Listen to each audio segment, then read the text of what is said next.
बिस्मिल्लाहिर्रहमानिर्रहीम। अस्सलामुअलैकुम दोस्तों, नई वीडियो में खुशामदीद। दोस्तों, हंगामी कोर कॉन्फ्रेंस की खबरें। कप्तान को नाअहल करने की तैयारियां मुकम्मल, जबकि कप्तान ने भी कमर कस ली। असम्बलियां तहलील करने के बाद क्या करना है बताकर हुकूमत के होश उड़ा दिए। हुकूमत बंद गदी में दाखिल होगी। इसके बाद इमरान खान क्या करने वाले हैं, इसकी मुकम्मल तफसीलात आपको बताएंगे। जबकि इंटरनेशनल बैंक ने पाकिस्तान के लिए खतरे की घंटियां बजा दी। IMF इंपोर्टेड सरकार को बीच मंझधार छोड़कर फरार। वीडियो की तफसील में जाने से पहले आप देख रहे हैं हकीकत की दुनिया डॉक्टर अली के साथ। हमारा चैनल सब्सक्राइब करके घंटी के निशान को दबाना मत भूलिएगा। इस वीडियो को ज्यादा से ज्यादा फेसबुक, व्हाट्सएप और सोशल मीडिया पर शेयर जरूर करें। शेयर और लाइक करने के साथ साथ कमेंट बॉक्स में पाक फौज जिंदाबाद, पाकिस्तान पाइंदाबाद और पाकिस्तान के गुमनाम हीरोज को सलाम का नारा कमेंट जरूर कीजिएगा। दोस्तों, आहिस्ता आहिस्ता गेम पाकिस्तान तहरीके इंसाफ के हक में होती जा रही है।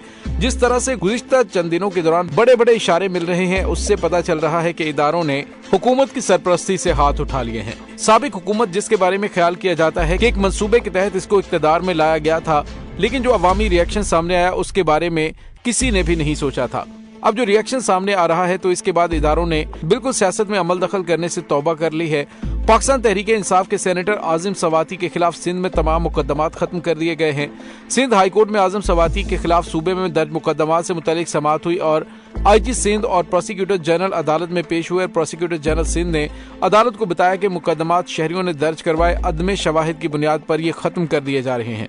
दोस्तों, अब ये कहा जा रहा है कि यूं लगता है कि पीछे से हाथ हटा लिया गया है और कहा गया है कि अब जो कुछ हुकूमत की इमा पर होता रहा है उससे पीछे हटने का फैसला कर लिया गया है।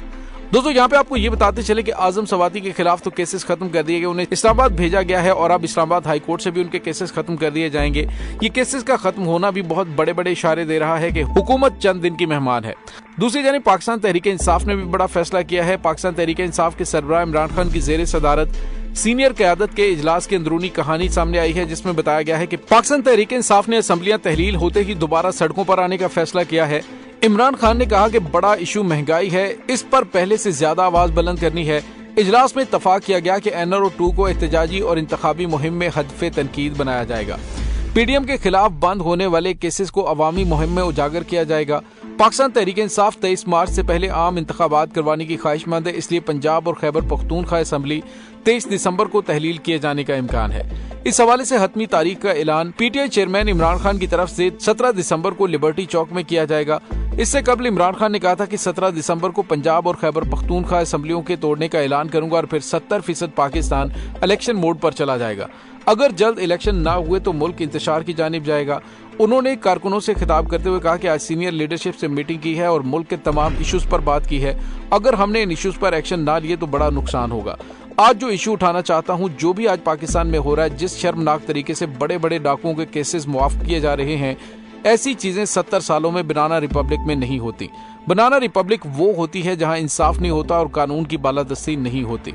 साबिक वज़ीर आज़म ने नौजवानों से मुखातिब होते हुए कहा कि दुनिया में कोई मुल्क बता दे जिसमें कानून की बालादस्ती ना हो और वो खुश हो, और मुल्क जहां कानून की हुक्मरानी हो वो गरीब हो। ऐसा कहीं नहीं होता। तो दोस्तों, दूसरी जानिब इमरान खान ने हुकूमत की वो तमाम हिकमत अमली मल्टीप्लाई जीरो कर दिए, जिसके तहत इमरान खान को लफाफी सहाफियों के जरिए पैगामात भिजवाए जा रहे थे कि इमरान खान को असम्बलियां तहलील करने पर गिरफ्तार किया जाएगा, उनके खिलाफ मुकदमात बनाए जाएंगे। तो अब इमरान खान ने अवाम की दुखती हुई रग पर हाथ रखने का फैसला कर दिया और पाकिस्तानी अवाम जो इस इम्पोर्टेड सरकार की जालिमाना महंगाई की पॉलिसियों की वजह से बुरी तरह से पिस रहे हैं, उन्होंने इमरान खान की तहरीक पर लब्बैक कहने का फैसला किया है। और पूरा पाकिस्तान, वो किसी भी सियासी पार्टी से ताल्लुक हो, वो महंगाई से पिस रहा है। इसलिए इमरान खान ने महंगाई के बयानिए पर आगे बढ़ने का फैसला किया है, जो हुकूमत के लिए बहुत ही ज्यादा खतरनाक है। दोस्तों, दूसरी जानिब आपको ये बताते चले कि आलमी सतह पर जो अदादो शुमार सामने आ रहे हैं वो भी काफी ज्यादा खतरनाक है, जिसमें ये पता चल रहा है कि पाकिस्तान जनूबी एशिया का दूसरा महंगा तरीन मुल्क बन चुका है। एशियाई तरक्याती बैंक ने मुल्क में मजीद महंगाई की पेशगोई की है और रुपए की कदर में मजीद गिरावट का खदशे का भी इजहार किया है। एशियाई तरक्याती बैंक ने पाकिस्तान और जनूबी एशिया के दीगर ममालिक की मईशत से मुतल्लिक साल 2022 का आउटलुक जारी किया, जिसके मुताबिक पाकिस्तान को महंगाई में इजाफे के हवाले से खित्ते का दूसरा महंगा तरीन मुल्क करार दिया जा रहा है। पाकिस्तान में महंगाई बढ़ने की शरह 26.6% है, जबकि श्रीलंका में महंगाई के बढ़ने की शरह 70.6% है। इसके साथ ही खित्ते का सबसे महंगा तरीन मुल्क है। बांग्लादेश में महंगाई के बढ़ने की शरह 8.9%, भारत में महंगाई के बढ़ने की शरह 6.8% और एशियाई तरक्याती बैंक की रिपोर्ट के मुताबिक सैलाब ने पाकिस्तानी मईशत को पे दर पे नुकसान पहुंचाया। पाकिस्तान में सैलाब से ज़राअत और लाइफ स्टॉक को बड़ा नुकसान पहुंचा और सैलाब से गंदम की बुवाई मुतासिर हुई है। सैलाब से पाकिस्तान में महंगाई में मजीद इजाफा होने का खदशा है। और दोस्तों, इसी चीज को लेकर इमरान खान ने आगे बढ़ने का फैसला किया, जो हुकूमत के लिए सबसे बड़ा खतरा है। दोस्तों, IMF ने एक तो पाकिस्तान को लाल झंडी दिखा दी है, जबकि दूसरी जानिब साबिक वजीर खजाना ने बिल्कुल वाज़े अल्फाज में बता दिया है कि IMF इस मौजूदा हुकूमत के साथ डील नहीं करेगी। IMF की जानिब से जो अगली किस्त हासिल करने के लिए जो मजीद सख्त तरीन शराइत आज की गई हैं, वो पाकिस्तान के लिए पूरी करना नामुमकिन है। मुफ्ता इस्माइल ने कहा कि पाकिस्तान के दिवालिया होने का खतरा बढ़ गया है। IMF के वापस आने तक डिफॉल्ट का खतरा बरकरार रहेगा। हम जिस रास्ते पर चल रहे हैं वो डिफॉल्ट की तरफ जाता है। नून लीग रहनुमा ने कहा, रोज मेरे खिलाफ बातें कर रहे हैं लेकिन पाकिस्तान की मईशत को संभालने में नाकाम है। उन्होंने कहा कि मुझे ओहदे से अच्छे तरीके से नहीं हटाया गया, किसको वजीर लगाना है, किसको हटाना है, ये वजीर आजम की सवाबदीद है। उन्होंने कहा, मौजूदा हुकूमत से IMF बिल्कुल भी सेटिस्फाइड नहीं है, इसलिए उनकी जानिब से भी इशारा दे दिया गया है। एक मुस्तहकम सियासी हुकूमत जब तक हुकूमत फैसला करने के काबिल नहीं होती तब तक अगली किस्त फराहम नहीं की जाएगी और इसका मतलब है कि पाकिस्तान खुदा न खासा डिफॉल्ट कर जाएगा। तो दोस्तों, IMF ने बीच मझधार खड़ा करके इस इम्पोर्टेड सरकार की धोती उतार दी है और बता दिया है कि ये क्या है, जबकि दूसरी जानिब वो लोग जो ये समझ रहे थे कि ये काफी ज्यादा एक्सपीरियंस लोग हैं, ये पाकिस्तान की मईशत को वेंटिलेटर से निकालेंगे, अब वो एक दूसरे पर इल्जामात आयद कर रहे हैं और पूरी पाकिस्तानी कौम इस वक्त वर्ता हैरत में है कि आखिर पाकिस्तान को इस नहज तक पहुंचाया किसने है। दोस्तों, दूसरी जानिब हंगामी कोर कमांडर कॉन्फ्रेंस के हवाले से कहा जा रहा है कि वो 26 तारीख को होने वाली है। तो दोस्तों, यहाँ पे आपको ये बताते चलें कि कोर कमांडर कॉन्फ्रेंस हर महीने एक मामूल की बात है। कुछ लोगों की जानिब से कोर कमांडर कॉन्फ्रेंस को पाकिस्तान के मौजूदा हालात के साथ जोड़कर हाइप क्रिएट करने की कोशिश की जा रही है कि खुदा न खास्ता इमरान खान को रास्ते से हटाने की बात होगी। लेकिन पाकिस्तान के मौजूदा खतरात, जिसमें पाकिस्तान की मुसल्लह अफवाज को अंदरूनी और बैरूनी चैलेंजेस का सामना है, उस हवाले से कोर कमांडर कॉन्फ्रेंस हो भी सकती है, लेकिन इम्पोर्टेड सरकार के लिए अब इक्तदार में रहना नामुमकिन नजर आ रहा है। दोस्तों, हुकूमत की जानिब से अब कोशिश की जा रही है कि किसी तरीके से इमरान खान को नाअहल करवाया जाए और इस सिलसिले में मुख्तलिफ किस्म के हथकंडे इस्तेमाल किए जा रहे हैं। तोशाखाना के अलावा उन्हें कुछ मिल नहीं रहा।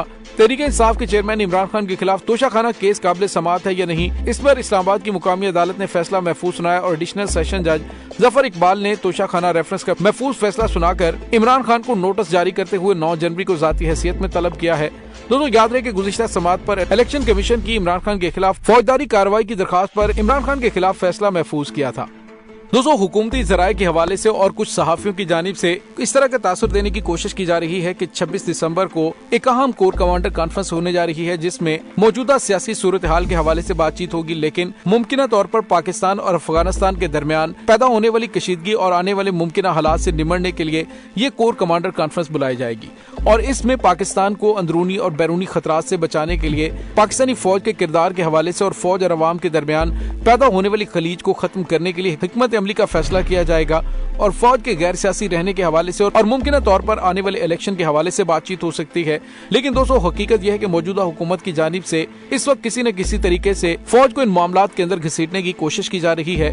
जिस तरह से नए आर्मी चीफ की तैनाती से पहले आजम सवाती को गिरफ्तार किया गया, उसके बाद गुज़िश्ता 2 हफ्तों से जिस तरह से उन्हें जलील करने की कोशिश की गई और फिर सिंध हाई कोर्ट में उनके तमाम मुकदमात खत्म कर दिए गए, अब इस्लामाबाद उन्हें बुला लिया गया। यानी ये तमाम चीजें, इनका सीक्वेंस आप चेक करें तो आपको पता चलेगा कि हुकूमत की कोशिश है किसी तरीके से नए आर्मी चीफ और पाकिस्तान तहरीके इंसाफ के दरमियान खलीज हायल की जाए। लेकिन इमरान खान ने भी बड़े ही वाज़ेह अल्फाज में कहा है कि ये बहुत अच्छी चीज होगी कि फौज सियासी मामलात से दूर रहे और पुरअमन और शफाफ इलेक्शन करवाए।